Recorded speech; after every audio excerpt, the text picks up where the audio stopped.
స్థల పురాణం కార్యక్రమానికి స్వాగతం.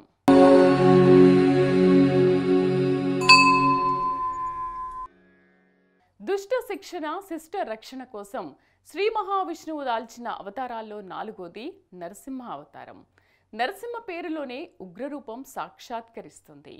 తపోనిష్ఠతో బ్రహ్మను మెప్పించి విచిత్ర వరాలు పొంది ముల్లోకాలకు కంఠకుడిగా మారిన హిరణ్యకశిపుని వధించడానికి విష్ణువు ఉగ్ర నరసింహ అవతారం ఎత్తాల్సి వచ్చింది. ఆది యుగమైన కృతయుగంలో మత్స్య కూర్మ వరాహ రూపాల్లో అసురులను అంతమొందించిన శ్రీమన్నారాయణుడు 4వ అవతారంలో సగం మానవ రూపం సగం సింహం రూపంలో నరసింహునిగా నిప్పులు కక్కుతూ స్తంభం నుంచి వచ్చి హిరణ్యకశిపుని సంహరిస్తాడు. అనంతరం ఉగ్ర నరసింహుడు రౌద్ర రూపంలోనే జానకంపేట దండకారణ్యానికి చేరుకున్నాడని, అక్కడ ఆహ్లాదకర వాతావరణానికి ప్రహ్లాదుడు ఇతర మునులు ప్రార్థనలకు శాంతిరూపం దాల్చాడని పురాణాలు తెలియజేస్తున్నాయి. జానకంపేట శాంతిరూప లక్ష్మీ నరసింహస్వామి ఆలయ విశిష్ట చరిత్రను ఈ వారం స్థల పురాణంలో చూద్దాం.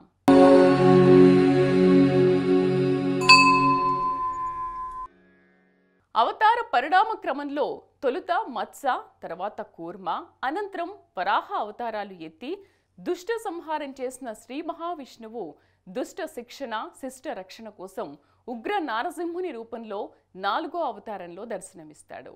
మరణం లేకుండా ఉండాలని హిరణ్యకశిపుడు బ్రహ్మదేవుని గూర్చి తపస్సు చేసి విచిత్ర వరాలు పొందుతాడు. ఈ కారణంగా విష్ణువు విచిత్ర భయంకర రూపంలో అవతరించి హిరణ్యకశిపుని సంహరిస్తాడు. నరసింహస్వామి ఉగ్రరూపం నుంచి శాంతి రూపంగా మారిన ప్రదేశంగా జానకంపేట పేరు.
అదే అష్టాక్షరీ మంత్రము.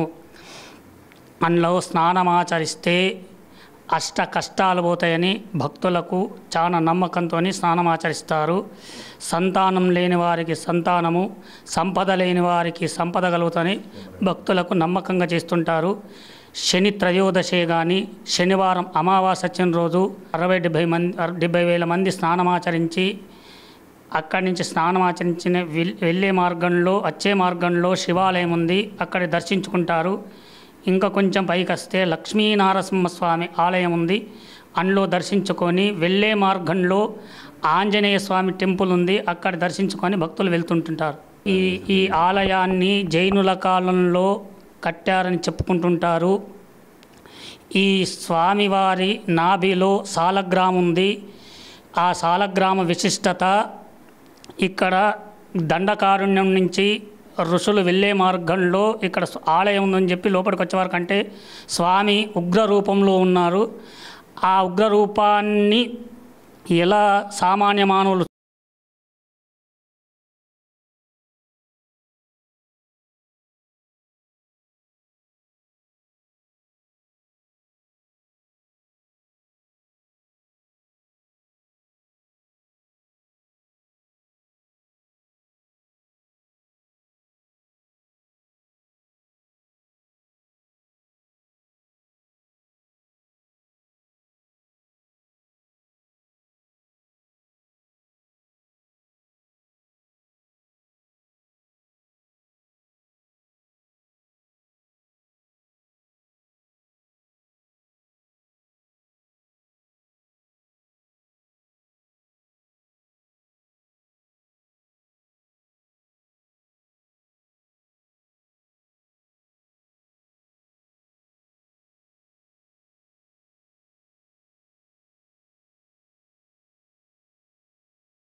మున్నిటి సార్ చైర్మన్, జిల్లా చైర్మన్, కలెక్టర్ గారు వారు రోడ్డుని శాంక్షన్ చేయడం జరిగింది. 5.5 లక్షలు సీసీ రోడ్డు పైదాకా వేయడం జరిగింది.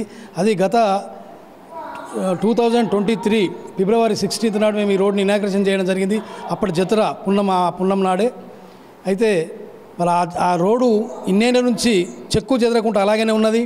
మరి స్వామివారి కృప వల్ల మళ్ళీ నెక్స్ట్ మొన్న ఎమ్మెల్సీ భూపతి రెడ్డి గారు వారు కూడా మరి దయదలిచి వాళ్ళు రోడ్డు ఒక 3 లక్షల రోడ్డు ఇవ్వడం జరిగింది. అది కోనేరు నుంచి ఈ రోడ్ అడ్డం రోడ్ వరకు కూడా వేయడం జరిగింది. అలాగే ఇక్కడ నీటి వసతి కొరకు మరి ఒక వాటర్ ట్యాంక్ కూడా అప్పుడు జిల్లా కలెక్టర్ గారు అప్పుడు వాటర్ ట్యాంక్ ఇవ్వడం జరిగింది. ఏ వేదం చెప్పినా ఏ శాస్త్రం శోధించినా శివుడికి విష్ణువుకు భేదం లేదని తెలియజేస్తాయి. శివాయ విష్ణు రూపాయ శివరూపాయ విష్ణవే శివస్య హృదయం విష్ణో విష్ణోశ్చ హృదయం శివః అనే అమృత శ్లోకం ఈ వాక్కులను నిజం చేస్తున్నాయి. జానకంపేట ప్రాచీన నరసింహస్వామి ఆలయం శివకేశవుల మధ్య అభేదాన్ని తెలియజేస్తోంది. ఈ ఆలయం స్వామివారిని దర్శించుకుంటే ఏ గ్రహదోషాలు ఉండవని ఆలయ చరిత్ర చెబుతోంది. శివుడి రూపం విష్ణువు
9 రోజులు జాతర చాలా వేల జనాలు వస్తారు.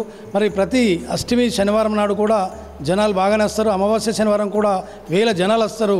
మరి ఇక్కడ కాటేజెస్ కావాలి, దానికోసం కూడా మేము ప్రయత్నం చేస్తాము. మరి అలాగే ఇక్కడ ఒకటి చిల్డ్రన్ గార్డెన్, పిల్లలతో సహా అందరు కుటుంబంతో అందరు వస్తున్నారు కాబట్టి ఇక్కడ వారందరికీ ఒక గార్డెను చిల్డ్రన్ పార్క్ అనేది కూడా నిర్వహిస్తే జిల్లా కలెక్టర్ గారికి కూడా మేము వినతి పత్రం ఇస్తాము.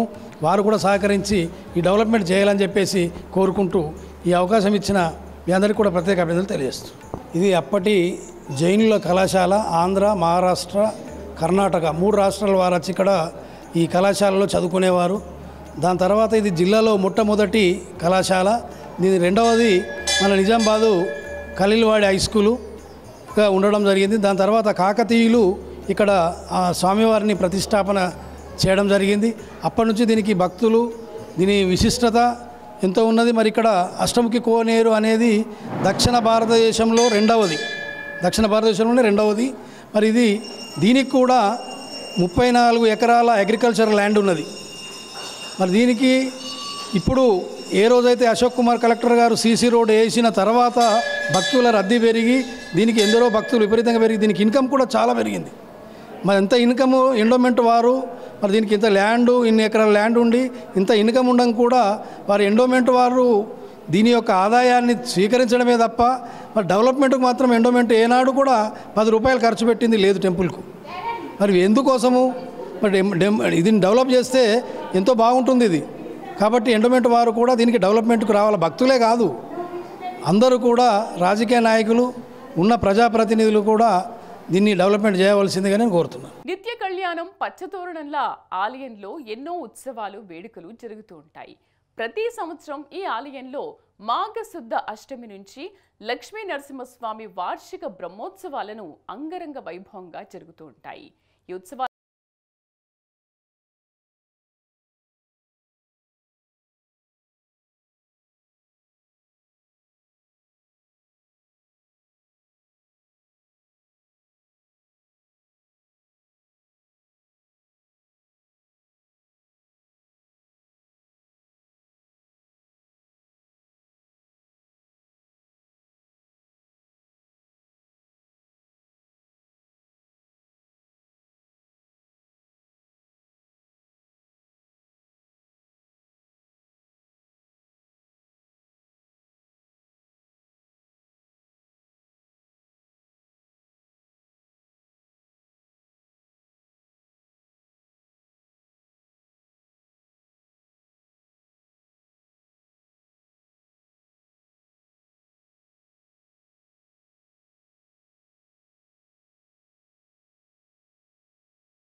మంటపం కట్టడం జరుగుతుంది.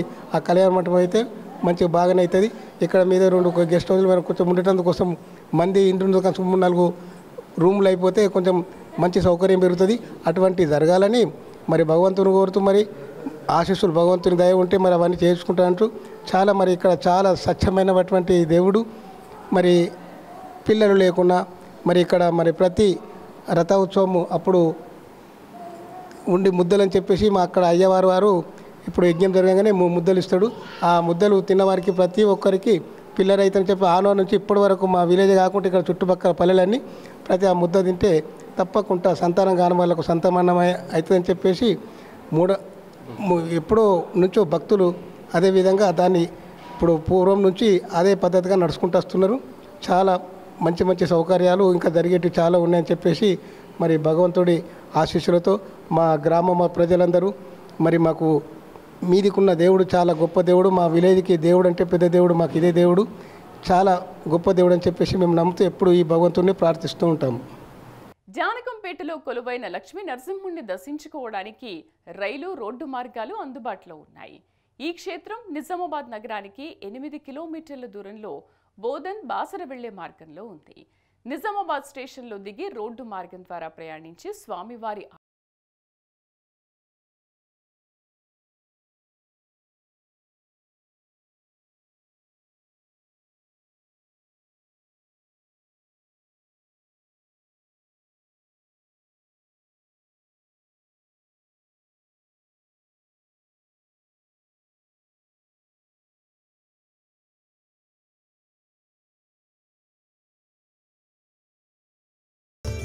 ఇవి ఈ వారం స్థల పురాణం విశేషాలు. తిరిగి వచ్చే వారం మరో స్థల పురాణం కార్యక్రమంలో మళ్ళీ కలుద్దాం.